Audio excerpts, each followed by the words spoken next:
June was Vision Research Awareness Month. One of my colleagues here at NASA Public Affairs, Brandy Dean, actually got a chance to talk to one of the doctors involved in this research taking place on board the station.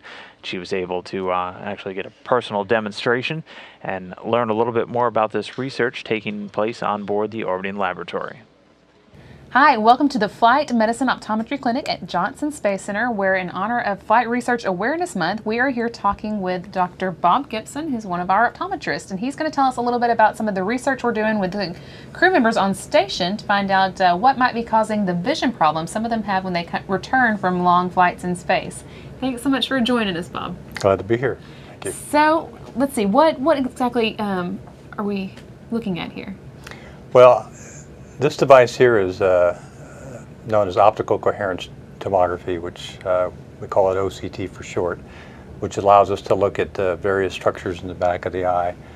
As you may be aware, a significant number of our long-duration flyers have returned from space with structural changes to the eye. We're seeing swelling of the optic nerve, wrinkles to the retina and the choroid in the back of the eye, as well as farsighted shifts in their vision. And to give us a better understanding for these structural changes, we have this diagnostic tool, again known as OCT, which allows us to measure the back of the eye non-invasively using light instead of ultrasonic devices which use sound waves. We use light waves to look at the structures within the back of the eye, within the retina, within the optic nerve. And look for these structural changes and detect them much earlier than we would otherwise. What kind of changes can you see with this? What do we look for at the back of the eye? Well, if I can demonstrate with a model of the eye here. Great. Here we have the front of the eye known as the cornea, and if I show you a cross-section through the eye here, we have again the cornea, we have the internal lining of the eye known as the retina. All the nerve fiber layers in the retina come together to form the optic disc, which leads to the optic nerve, which is an extension of the brain. And what we're seeing in our crew members are wrinkles or folds to the inner lining, the retina, to the layer known as the choroid behind the retina. We're seeing folds in this region as well. And we're also seeing swelling of the retina and of the optic disc, again also known as the optic nerve. And so this is a machine that allows you to see those things while the crew is still on orbit, right? That is correct. It allows us to detect very subtle changes within just a few microns of change from what we measure pre-flight. So we can detect these changes much sooner and have a better way of monitoring these changes over time and giving us a better understanding for the mechanisms for these changes. Is this something like an exam that people here on Earth would be taking normally as part of their eye exams? It's something that's becoming a very valuable diagnostic tool, and your standard ophthalmology clinic. It's used for detecting and monitoring such diseases as glaucoma, other optic nerve diseases as well, and for looking at changes within the macula, like macular degeneration and other forms of retinal diseases. Okay, so this should be at least familiar to some people here on the ground already. Yeah, I would think so. Okay, but probably the first time that we had one in space, I'm guessing. How I know we've been doing these for a little while now, so are you starting to get good results back, helpful data? Yes, the crew's been amazing. We, with the very little training that they get, they've done an excellent job performing OCT on orbit, and we're getting some useful data. It's very limited data at this point, but we are getting some useful data showing some of the structural changes to the eye as a result of microgravity exposure. Are you are you able to come up with any insight into exactly what's happening?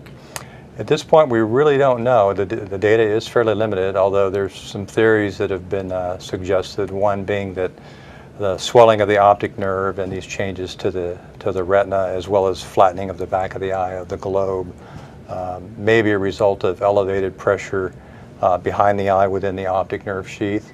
So a localized pressure changes due to fluid shifts, which are experienced in microgravity. Also, another theory is that there may be elevated intracranial pressure within the brain that may be responsible for some of these changes. There's a condition terrestrially known as idiopathic intracranial hypertension, which has its similarities that we see in this spaceflight syndrome, yet there are some differences as well. And in that particular condition, we see swelling of the optic nerve, what we call papilledema. We see extension of the optic nerve sheath, flattening of the globe, and typically terrestrially that disease as a result of elevated intracranial pressure. So there are some similarities yet differences from that particular disease.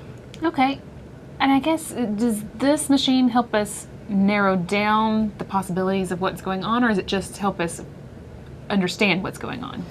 I think both. It's going to help us understand the structural changes that we're seeing and hopefully help us determine the mechanisms for these changes. Again, whether it be localized effects or maybe elevated intracranial pressure.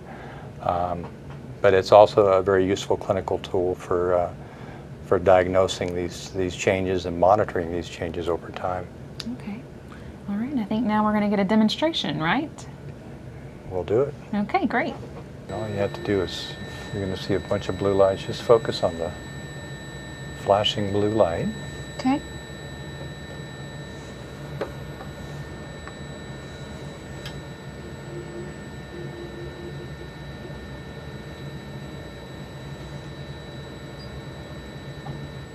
Okay, you can sit back. All right. Here's a video of your eye, Brandy. If you look up here close enough, you'll be able to actually see. Can you see movement in the blood vessel? Those are your blood cells coursing through the vessel. It's kind of hard to see, but if you look, you can see it. And so I haven't been to space, obviously, so I wouldn't have anything that you probably are looking for, I'm guessing, or is there anything? We're not actually, we're more interested in with videos looking at the what we call spontaneous venous pulsations. 80% of the population has a spontaneous venous pulsation, and you have one yourself. You have a nice pulsating central retinal vein right here. If you look real close, you can see it pulsating. Again, 80% of the population has that. That's considered normal. Okay. If you have a spontaneous venous pulsation, however, and all of a sudden disappears, that's not normal. That could be indicative of elevated pressure behind the eye, or even elevated pressure within the brain. Okay. Well, thank you so much for showing us this and giving us the demonstration. It's very interesting, and I think it helps us understand a whole lot better what the crew is doing on orbit to find out more about their own eyes. So, really appreciate it. Again, this was Bob Gibson talking with us inside the Flight Medicine Optometry Clinic at the Johnson Space Center. We'll go back now to Space Station Live.